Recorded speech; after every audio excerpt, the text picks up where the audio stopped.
HSC 40 days চ্যালেঞ্জে সবাইকে welcome back. আশা করি ছোট একটা ব্রেক নিয়ে তোমরা আবারও ফুল এনার্জিতে ফিরে এসেছো, কারণ আজ থেকে কিন্তু আমরা আবারও পুরোদমে ট্র্যাকে ফিরছি। চলো দেরি না করে দেখে নেওয়া যাক আমাদের ডে 5 এর মিশন ব্রিফিংয়ে কি থাকছে। তো আজকের মিশনে থাকছে, প্রথমে আমরা দেখব কিভাবে আবার পড়ার মোমেন্টামটা ফিরে পাওয়া যায়, যেটাকে আমরা বলছি দ্য কামব্যাক। এরপর আমাদের দুটো মেইন টার্গেট, একটা হলো সায়েন্সের সাবজেক্টগুলো আর একটা হলো ল্যাঙ্গুয়েজ।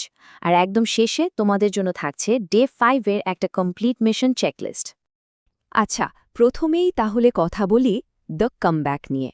মানে একটা ছুটির পর আবার পড়ার টেবিলে বসতে গেলে যে একটা আলসেমি কাজ করে, সেটা থেকে বের হওয়ার উপায়টা কি?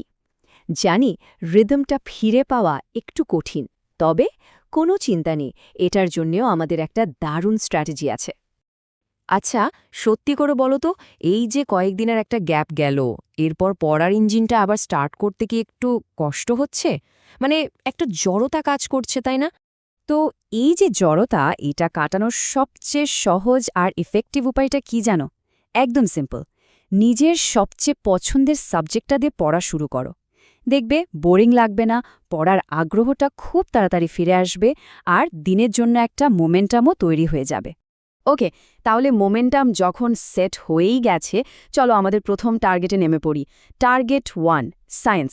আজকে আমরা ফিজিক্স, কেমিস্ট্রি আর বায়োলজির কিছু খুব ইম্পর্টেন্ট টপিক কভার করব।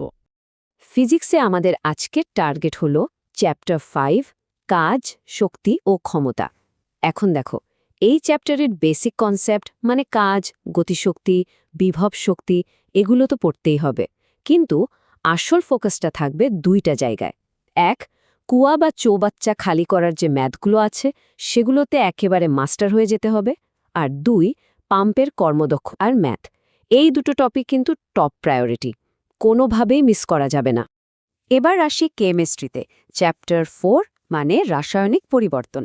এটাকে আমরা 3টে স্টেপে ভাগ করে নিতে পারি। দিনের প্রথম ভাগে মানে সকালে তোমরা থিওরি পার্টটা ভালো করে বুঝে নাও, যেমন একমুখী বা উভমুখী বিক্রিয়া কি, ভরক্রিয়ার সূত্রটা কি। এরপর বিকেলে বা সন্ধ্যায় ম্যাথে ফোকাস করো, কেপি আর কেসি এর প্রতিপাদন আর ম্যাথগুলো সলভ করো। আর ফাইনালি লার সাতেলিয়ারের নীতিটা খুব ভালো করে বুঝে নাও। এই নীতিটা বুঝতে পারলে কিভাবে উৎপাদ বাড়ানো যায়, সেই কনসেপ্টটা একদম ক্লিয়ার হয়ে যাবে। আচ্ছা, বায়োলজি শুরু করার আগে চলো একটা বেসিক জিনিস ঝালিয়ে নিই। এনজাইম জিনিসটা কি? একদম সহজ কথায়, এনজাইম হলো একটা বায়োলজিক্যাল ক্যাটালিস্ট বা জৈব অনুঘটক।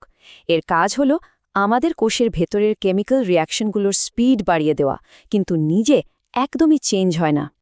তো এই এনজাইম কিন্তু খুব সেন্সিটিভ। দুটো জিনিস এর কাজকে দারুণভাবে প্রভাবিত করে, টেম্পারেচার আর পিএইচ। খেয়াল করে দেখো, দুটোর ক্ষেত্রেই একটা অপটিমাম বা সর্বোচ্চ কার্যকর পয়েন্ট আছে। মানে একটা নির্দিষ্ট তাপমাত্রা বা পিএইচে এনজাইম সবচেয়ে ভালো কাজ করে। তাপমাত্রার ক্ষেত্রে ওই অপটিমাম পয়েন্টের চেয়ে বেশি হয়ে গেলেই এনজাইমের গঠনটা নষ্ট হয়ে যায়, যেটাকে বলে ডিনেচারেশন। আর তখন এর কার্যকারিতা একদম ধুম করে কমে যায়। পিএইচের বেলাতেও তাই। প্রত্যেকটা এনজাইমের একটা পছন্দের পিএইচ রেঞ্জ আছে, এর বাইরে গেলে সে আর ঠিকমতো কাজ করতে পারে না। গ্রেট, তাহলে আমাদের সায়েন্সের টার্গেটগুলো সেট। এবার চলো আমাদের দিনের সেকেন্ড টার্গেটে মুভ করি।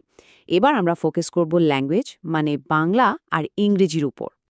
বাংলায় আজকে আমাদের টার্গেট হলো রবীন্দ্রনাথ ঠাকুরের লেখা সোনার তরী কবিতাটা।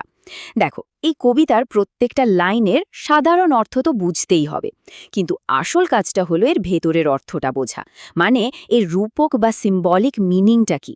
এটাই কিন্তু এই কবিতার সবচেয়ে ইম্পর্ট্যান্ট পার্ট। আর এই কবিতার মধ্যে এই যে লাইনটা, যাহা ছিল নিয়ে গেল সোনার তরী, এটা কিন্তু কবিতার একেবারে হার্ট। এই লাইনটার তাৎপর্য বিশ্লেষণ করাটা খুব ভালো করে প্র্যাকটিস করতে হবে, কারণ বোর্ড পরীক্ষার অনুধাবনমূলক প্রশ্নে এই লাইনটা থেকে প্রশ্ন আসার সম্ভাবনা অনেক বেশি। ওকে, বাংলা শেষ, এবার আসি ইংরেজিতে। ইংলিশ সেকেন্ড পেপারের জন্য আজকের আমাদের টার্গেট টপিকটা খুবই স্পেসিফিক, আর সেটা হলো সেন্টেন্স কানেক্টরস। আর সেন্টেন্স কানেক্টর প্র্যাকটিস করা বেস্ট উপায় কি? অবশ্যই বিগত বছরের বোর্ড কোয়েশ্চেন সলভ করা। তাই তোমাদের আজকের টাস্ক হলো শেষ 3 বছরের ঢাকা বোর্ড, রাজশাহী বোর্ড আর যশোর বোর্ডের যত সেন্টেন্স কানেক্টরের প্রশ্ন এসছে সব সলভ করে ফেলা। বিলিভ মি, এই 3টা বোর্ডের প্রশ্ন সলভ করলেই তোমাদের প্রস্তুতি প্রায় কমপ্লিট হয়ে যাবে। তো এই ছিল আমাদের আজকের পুরো দিনের প্ল্যান। এখন এই সবগুলো টার্গেটকে চলো এক জায়গায় নিয়ে আসি একটা ফাইনাল চেকলিস্টে, যাতে তোমরা সারা দিনের কাজটা সহজে ট্র্যাক করতে পারো। এই হলো আমাদের ডে 5 মিশন চেকলিস্ট। এক নজরে দেখে নাও, ফিজিক্সের জন্য কুয়া আর পাম্পের ম্যাথ, কেমিস্ট্রির জন্য কেপি ও কেসি এর ইকুয়েশন আর ম্যাথ, বায়োলজির জন্য এনজাইমের ওপর টেম্পারেচার আর পিএইচ এর প্রভাব, বাংলার জন্য সোনার তরী কবিতার রূপক অর্থ, আর ইংরেজির জন্য শেষ 3 বছরের বোর্ড কোয়েশ্চেন। একটা একটা করে টাস্ক কমপ্লিট করবে আর পাশে একটা করে টিক দিয়ে দেবে। দেখবে দিন শেষে কি দারুণ একটা কনফিডেন্স পাবে। তাহলে আর দেরি কেন? মিশন যখন ক্লিয়ার তখন কাজে নেমে পড়া যাক। আর হ্যাঁ, আজকের সবগুলো টার্গেট যখন কমপ্লিট হয়ে যাবে তখন অবশ্যই কমেন্টে এসে ডান লিখে জানাবে। তোমাদের এই সাকসেসগুলো কিন্তু আমাদের সবার জন্য একটা বড় ইন্সপিরেশন। All the best.